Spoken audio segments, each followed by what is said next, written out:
জানো বাবা, মাঝে মাঝে মন চাই তোমায় কবর থেকে তুলে নিয়ে এসে বলি কেন এমন হলো। বাবা, সূর্যের তাপটা এখন মাথায় এসে লাগে, যে মাথায় তোমার হাতটা ছিল বট বৃক্ষের মতো। রোদ লাগবে বলে ছায়া দিলে, পায়ে আঘাত পাবো বলে কোলে তুলে নিলে, নিজে না খেয়ে আমার মুখে খাবার তুলে দিলে। তাহলে আজ কেন একা করে চলে গেলে? মাঝে মাঝে আমার ভেতরটা যন্ত্রণায় হাহাকার করে। কাউকে বলতে পারি না বাবা, পৃথিবীর মানুষ বড্ড স্বার্থপর, আঘাত করতে দ্বিতীয়বারও ভাবে না। আই মিস ইউ বাবা, আই রিয়েলি মিস ইউ।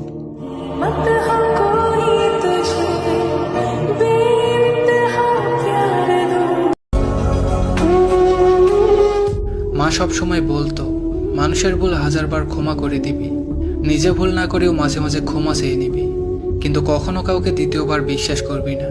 প্রয়োজনের তাগিদে মানুষ সময়ের সাথে সাথে ভিন্ন ভিন্ন রূপ ধারণ করলেও চরিত্র কখনোই বদলায় না। Now I can realise that.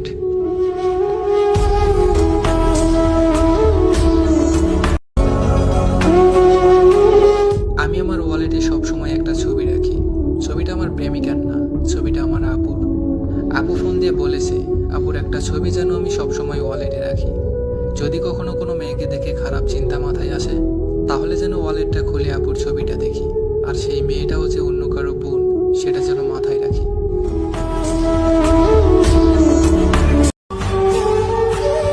সবাই বলে সময়ের সাথে সাথে নাকি সব অভ্যাসগুলো চেঞ্জ হয়ে যায়, কিন্তু আমার কিছু কিছু অভ্যাস আজও তো পাল্টালো না। আমি এখনো ফেসবুকে গিয়ে তার প্রোফাইল চেক করি, তার পোস্টে কে কে রিয়াক্ট করলো, কে কে লাভ রিয়াক্ট করলো, কে কেয়ার রিয়াক্ট দিল। সত্যি বলতে আমি যখন দেখি সে কারোর ছবিতে লাভ রিয়াক্ট দিয়েছে, তখন আমার হার্টবিট অনেক ফাস্ট হয়ে যায়। তার সাথে আজ হয়তো কোনো সম্পর্ক নেই, তবুও বারবার মনে হয় তাকে বলি তুমি কেন অন্যের ছবিতে বা পোস্টে লাভ রিয়াক্ট দাও। তবুও চাইলেও তাকে সেই প্রশ্ন করার অধিকারটুকু আজ আমার নেই। এভাবেই হয়তো একতরফা ভালোবাসাগুলো নিজের মধ্যেই সমাধি হয়ে থেকে যায় আজীবন।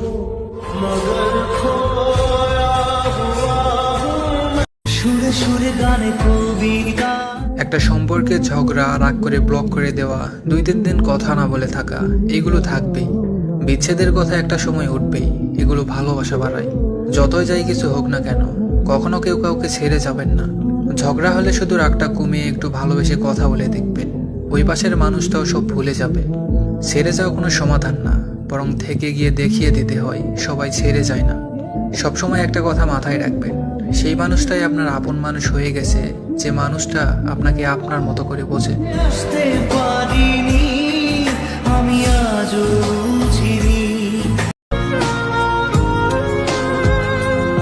রোজ একটু একটু করে তুমি আমার থেকে দূরত্ব বাড়িয়েছ, সবকিছু বুঝেও শুধু লুকিয়ে চোখের জল ফেলেছি। তোমাকে কখনো বলে উঠতে পারিনি, তোমার পরিবর্তন আমাকে ভিতর থেকে দুমড়ে মুছতে শেষ করে দিচ্ছে।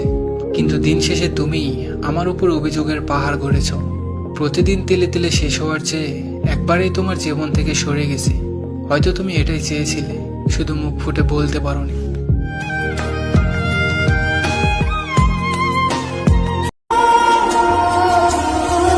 তোমাকে ভালোবাসার মধ্যে আমার কোনো লোভ ছিল না, শুধু একটাই লোভ ছিল তোমাকে একান্তই আমার করে পাবার। তোমাকে নিয়ে সাধারণভাবে বাঁচতে চেয়েছিলাম, দুবেলা দুমুঠো একসাথে পাশাপাশি বসে ভাগাভাগি করে খেয়ে একই ছাদের নিচে একসাথে বাঁচতে চেয়েছিলাম। তবে আর সবকিছু কেমন যেন গুলিয়ে গেল। সে যাই হোক না কেন, আমি তোমায় ছাড়া এই ইচ্ছাগুলো কোনো নারীর সাথে ভাগাভাগি করতে পারবো না। হয়তো আমার এই দুনিয়া ছাড়তে হবে, আমি তবুও রাজি। তবে আমি তোমার জায়গাটা অন্য কাউকে দিতে রাজি না।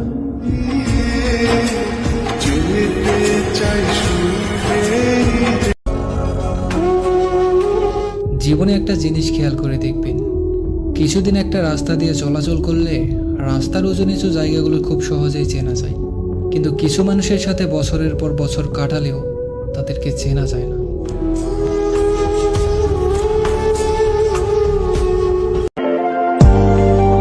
কিছু কিছু মেয়ে বলে ছেলেরা দেহের পাগল। ছেলেরা শুধু ওই দেহটাকেই খোঁজে, তাই না? দেহ পেলে যদি তৃপ্তি মেটানো যেত, তাহলে 500 টাকা দিয়ে সবাই ওই দেহটাকেই কিনত।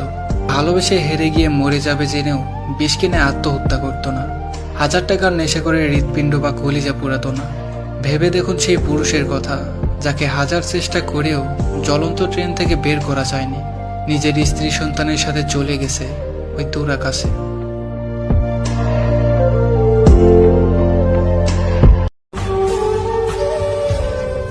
আমি ভালোবেসেছিলাম এমন একটা মানুষকে যে কখনো আমাকে জোর করে বলেনি আমার তোমাকেই লাগবে, যে কখনো জড়িয়ে ধরে বলেনি আমি তোমাকে ছাড়া থাকতে পারবো না, যে কখনো আমাকে আমার মতো করে ভালোবাসেনি। আমি হারিয়ে গিয়েও দেখেছি সে আমাকে হারিয়ে ফেলার ভয় পায়নি। মাঝে মাঝে অনেকটা অভিমান নিয়েও একা ছিলাম, তবে সে কখনোই সেই অভিমান ভাঙানোর চেষ্টা করেনি। আমি দূরে গিয়েও দেখেছি সে কখনো আমাকে কাছে টানার চেষ্টা করেনি। নিজের জীবনের চেয়েও বেশি ভালোবেসেছিলাম তাকে, কিন্তু সে কখনোই আমার ভালোবাসা বোঝার চেষ্টাও করেনি। আমি সব দেখেছি, তবে তার চোখে আমাকে হারানোর ভয় দেখিনি।